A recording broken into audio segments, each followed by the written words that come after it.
Hey there. Today we're looking at All of Me, and we're going to do the melody and get a grip on that. All of Me is a nice, simple, rather triadic melody, and so because it's such a triadic melody, we're going to examine triads a little more closely. I find that not only me but many other players, guitar players, uh, find triads as a great way to build a foundation of a tune and an understanding of the tune. The triads are sort of a really nice ramp up to playing more complex solos and so on.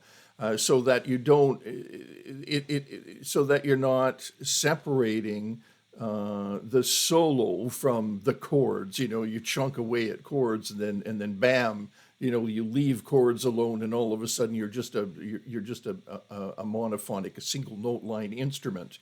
That's the guitar is not a single note line instrument. I mean, it can be, but its beauty really lies in the fact that it can harmonize and play chords and do so many other things. And triads are really important, an important step to learning how to solo well in all styles. Doesn't matter if you're playing jazz or Dixie or country or rock. Triads are where it's at. Okay, so let's take a look at triads. The first bit of the melody here. I'm transposing the melody up an octave. That's just a regular kind of happening. If you play the melody down here, it just it's sort of the little lackluster and not terribly not terribly interesting down there. But it's much prettier up there a whole octave, and that's where we're going to take it. Okay. And that's a skill that you should develop as you go along. I know guitar players hate to read. I was one of them, and yeah, but read you must, especially if you're intending to play standards and stuff that has more complex melodies. Now, All of Me doesn't fall into the complex melody category for sure, but if you're reading an octave higher, it's something that you definitely want to learn. So we're doing octave higher. The melody begins with this little first inversion triad of C major, right? So and there's that's melodically when I play it melodically, and if I play all the notes together harmonically, I have a little C major triad. So it goes from a C major triad and then to the C up and up an upper neighboring tone, and then down a semitone, and then it plays the E major triad, a root position E major triad, right? So that's the first four measures. Bam. Again, we have C major triad in first inversion.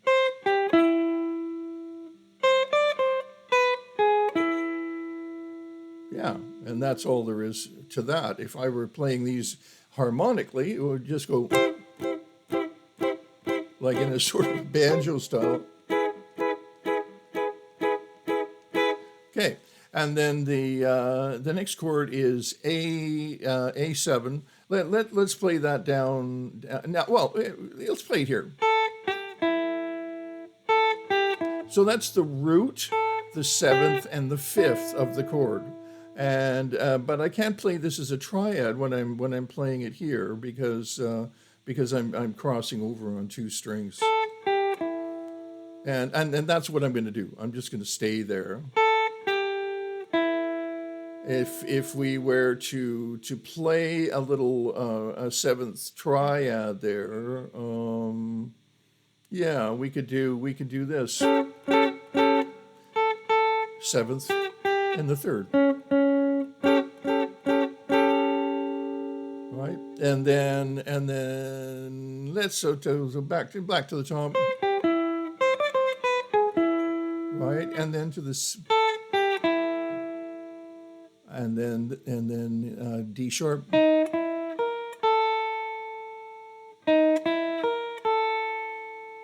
right.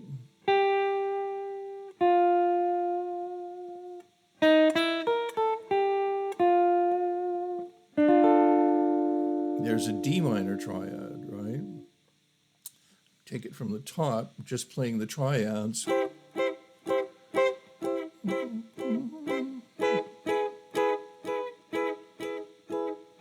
A7 to D minor triad.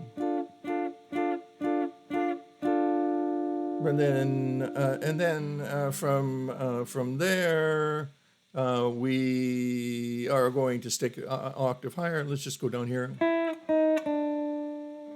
and we could play this triad.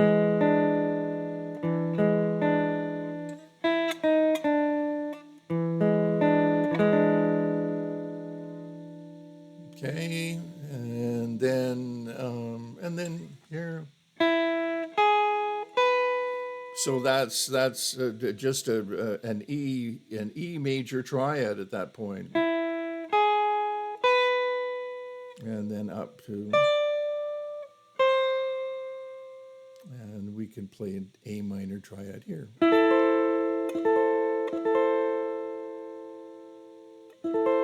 So let's play these triads harmonically one more time. And then E, and then A7 to D minor, and we shoot down here to open position, and then we could do A minor here.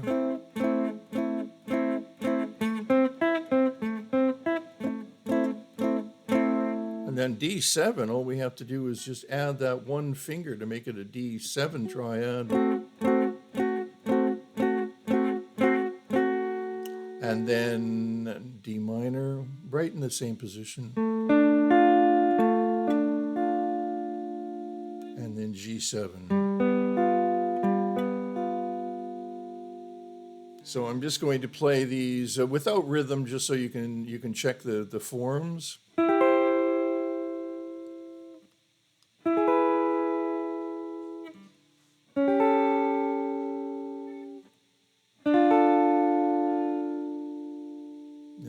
Down here, and then here, and then add one finger, drop to the D minor, and we can continue the same way. There's lots of different ways to do this, but this is a really nice triadic exercise. A7,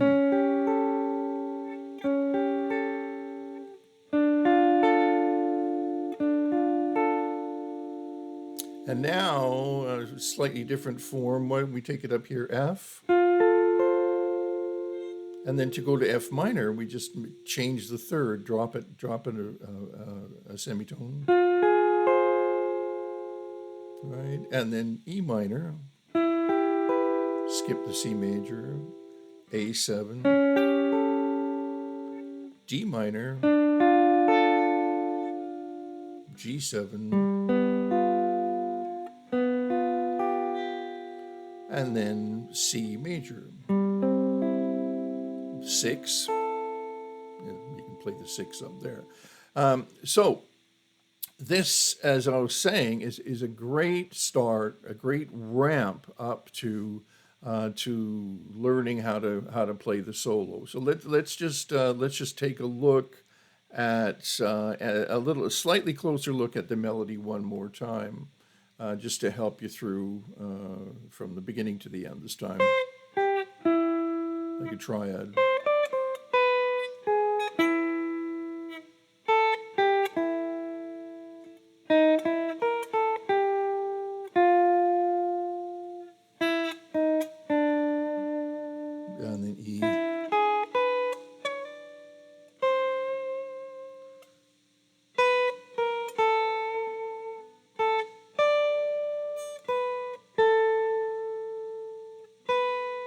And then we have a repeat of the same thing.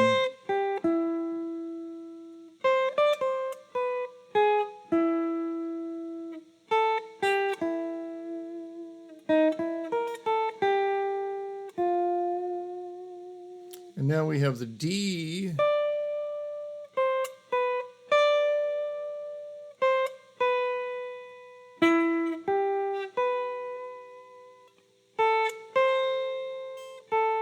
Way up. And then. Now, if so there's the melody. You can hear how closely it's related to the chords and to the triads. It's a very sequential melody, meaning that it's sort of no da ba da ba ba da ba ba da, same thing, ba ba da, that same sequence over and over again, right? And then if you want to start improvising, you can just use these triads as an improvisational tool too.